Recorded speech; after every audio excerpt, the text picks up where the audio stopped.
அதாவது எனக்கு தூக்கம் வருது அப்படின்னா, நான் ஒரு காஃபி குடிச்சா தூக்கம் போயிடும். டீ குடிச்சா ஃப்ரெஷ் ஆயிருவேன். இதெல்லாம் நம்பிக்கையா? இல்ல இதுக்கும் தூக்கத்துக்கும் ஏதாவது கனெக்ஷன் இருக்கா? இருக்கு. அதில இருக்கிற மாலிக்யூல் கேஃபீன்ங்கிறது, டீல இருக்கிறது. அந்த மாலிக்யூல்ஸ் வந்து பிரெயின ஸ்டிமுலேட் பண்ணும். ம். பட் எல்லாமே ஒரு எக்ஸ்டென்ட்க்கு தான் பண்ண முடியும். சிலருக்கு வந்து ரொம்ப ஸ்ட்ராங்கா இருக்கும். கொஞ்சம் கேஃபீன் இப்ப டேப்லெட்ஸ் கூட கிடைக்குது. கேஃபீன் டேப்லெட்ஸ் கிடைக்குது. கேஃபீன் வந்து ட்ரிங்க்கா கூட இருக்குது.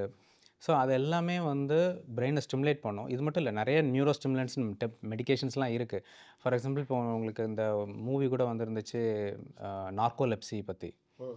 நார்கோலெப்சி அப்படிங்கிற அந்த ஸ்லீப் டிஸார்டர்ஸ் வந்து அவங்க சடனா தூங்கிருவாங்க. அந்த மாதிரி அ சடனா கொலாப்ஸ் கூட ஆயிருவாங்க. தூக்கம் வந்து. அந்த மாதிரி அவங்களுக்கெல்லாம் வந்து இந்த நியூரோ ஸ்டிமுலன்ட்ஸ்ங்கிற டேப்லெட்ஸ் வந்து மெடிசின்ஸ் வந்து ஹெல்ப் பண்ணும். பட் அது எல்லாமே ஒரு லிமிட்டு தான். அதுக்கு மேல அதால முடியாது. பிரெயினாலயே முடியாது. ஆனா தூக்கம் வர்றப்ப ஒரு காஃபி குடிச்சு தூக்கத்த கண்ட்ரோல் பண்றதே முதல்ல ஆபத்து தான் இல்லையா? கண்டிப்பா. காஃபி வந்து நம்ம ஒரு ஃப்ரெஷ்னஸ்க்காண்டி குடிக்கலாமே தவிர, நம்ம முழிச்சிருக்கணும், அதுக்காண்டி நம்ம குடிச்சோம்னா, அதோட டோஸ் வந்து அதிகமாகும். காஃபி வந்து ஸ்டிமுலன்ட்ங்கிறது எல்லா நர்வ்ஸையும் ஸ்டிமுலேட் பண்ற மாதிரி it increases your heart rate. இப்ப எனக்கு ரீசென்ட்டா ஒரு பேஷண்ட் வந்து வந்தாங்க. ஹார்ட் ரேட் பார்த்தா 120, 140ன்னு இருக்குது. பார்த்தா எக்ஸாமுக்கு முன்னாடி ஒரு ஃபியூ டேஸா காஃபி டெய்லி 4 காஃபிக்கு 4 கப் குடிச்சிட்டு இருக்கேன் அப்படின்ட்டு. That increases your heart rate.